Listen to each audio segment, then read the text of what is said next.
Gukesh's quest to become just India's second chess world champion will begin on the 25th of November. Mental conditioning coach Paddy Upton has been helping the teenager with his preparations. Upton spoke to WION Sports correspondent Vidur Kathuria on the importance of the mental side of the sport. He also discussed India's chances at the Border Gavaskar Trophy. Listen in. We're fortunate to be joined by Paddy Upton, who has been involved in Indian sport for a long time now. And after years of helping our top athletes with their mental conditioning, he is now part of the team of one of India's brightest young sports stars in Gukesh. Paddy, thanks very much for your time. Tell us how the partnership with Gukesh came about. Thanks very much for having me. Good to chat to you. So I got a phone call maybe about 5 months ago from Sandeep Singhal, who runs the Westbridge Anand Chess Academy, along with Vishy Anand.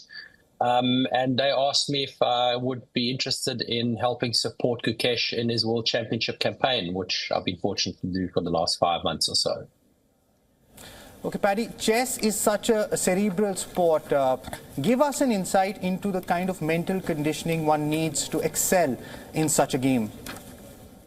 Yeah, you know, that mental conditioning, it's important for all sports. And interestingly, I've worked in 20 different sports now at the highest level over the last 20 odd years. And although the sports are very different, the principles of mental conditioning, of preparing excellently, not overestimating your opponent, not underestimating it, of managing pressure, managing fear, doubts, insecurities, navigating distractions, staying focused on task. All of those things are equally applicable, those principles, across all sports, including chess. They just applied very differently. And I would say the one thing that stands out with chess compared to the other 19 sports that I've worked with, and in fact, probably most other sports, is the other sports, the primary skill or talent is some physical attribute, whether it's hitting a ball, bowling a ball, tackling someone, running, jumping, throwing, etc. And the mental side is just part of supporting that, primary physical skill, where chess, the primary skill is the mental skill. That's the talent. And I'm working so directly with the primary skill of success in chess compared to the other sports. Okay, in terms of the way you're helping Gukesh, he's already had such a brilliant year in chess, but this is the World Championship. Do you think he's in the best possible state heading into that big series against Ding Liren? One of the real gifts and talents that Gukesh has got is that he is a genuinely big match temperament player. He's someone who the real big moments get the best out in him. That's very unique. There's less than a handful of athletes at any given time in a sport that actually have that ability to play their best under the highest pressure. We saw that in him winning the candidates at the age of 17. We saw recently in some real clutch and high pressure games during the Chess Olympiad, he was able to deliver his best. So it really sets him up with something like this, a really big tournament where most players or most athletes, they need to get around managing the pressure, the anxiety, the stress of something so big. He's someone who naturally, it's going to get the best out of him. And I'll sort of liken him to a Virat Kohli going to a T20 World Cup final earlier this year. We just knew that was going to bring the best out in Virat because those big moments do. And Gukesh is very similar in that regard. Okay, as you mentioned, Paddy, you worked in 20 sports, which is quite remarkable, and now chess. But in terms of your own job, and how does your approach change in terms of a mental conditioning coach? So, one of the things with Gukesh is all of our conversations have been online. I'm not counting, but we probably spent 25, 30 maybe calls of an hour and a half, sometimes 2 hours. So our relationship has only been online. And the approach is fairly similar in that, just like when I first started working with some of the Indian cricketers attached, Sachin Tendulkar, for example, I didn't know anything about Sachin. So my approach is to understand, to ask questions.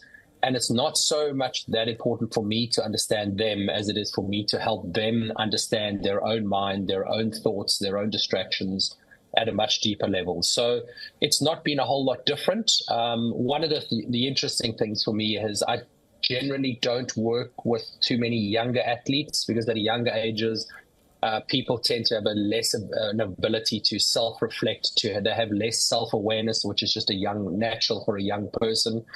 But Gukesh has been completely the opposite. His levels of self-awareness and ability to self-reflect it's truly at a level of mastery. And I guess, I used the name Tendulkar. Tendulkar, when bat in hand, was a master at the age of 18. Gukesh, when it comes to his application of his mind in chess and his ability to use his mind like Sachin used his bat at 18, Gukesh is a true master when it comes to using his mind at a chessboard. You worked with the Indian hockey team during their bronze medal winning campaign at the Paris Olympics. Talk to us about that experience, being part of the Indian contingent at the world's biggest sporting spectacle. We honestly I still believe the fact that we only got bronze, I say only bronze because we were prepared in every aspect of the game to win gold. And had we won gold, it certainly wouldn't have been a surprise. And if I were to be honest, there was a bit of a disappointment for me not to win gold because we were good enough, we were prepared enough, we had ticked all of the boxes. But that's the beauty of particularly a ball sport where there is an element of luck. You have a shot at goal and it deflects off someone's stick into the goal versus out the goal. That happens. It's the same as cricket. The ball can bounce one way or the other way, or is in a gap or it goes to a fielder's hand. There is a high element of luck, but through excellent preparation, you can reduce the amount of luck you need or require in order to win. And that hockey campaign, I really do believe it was a gold standard, gold medal winning campaign, and it was great to win bronze. But that team was good enough and ready enough and prepared enough to win gold. Paddy, you were associated with the Indian cricket team for a long time and have worked closely with the likes of Virat Kohli, Rohit Sharma. They've just been at the receiving end of a whitewash at the hands of New Zealand. Now, hypothetically, if you were a consultant for the team, as you were for a long time, what steps would you advise the team to take to bounce back for such a big series against Australia? For me, there's two things. One thing I would say to them, as I've already said to them and every athlete I've worked with, absolutely guaranteed during the course of a career, you will have bad losses. It doesn't mean something's wrong. It just means you had a bad loss, and that's what the Indian cricket team had just come off, as you said. And teams will also have amazing wins and amazing victories. And it doesn't mean the team has arrived and made it and they're a great team. It just means they had a really great outing that time. So I wouldn't be concerned at all. And one of the things that I do know from this Indian cricket team, and even, in fact, all Indian sports and athletes that I've worked with, is they are at their most dangerous when on the back foot or with their backs to the wall and coming off a defeat. That's really what tends to bring the tiger out in Indian athletes. So I have no doubt that the team will be hurting. They will take that hurting into the series against Australia. The fact that Virat didn't have a great series, he's someone who thrives playing against a team like Australia. He thrives in difficult conditions. So although the victory was very unpleasant for obviously the team and fans to witness, it's possibly one of the best preparations going into a big tournament like this because they're hurting, and this is when the best comes out. For all the latest news, download the WION app and subscribe to our YouTube channel.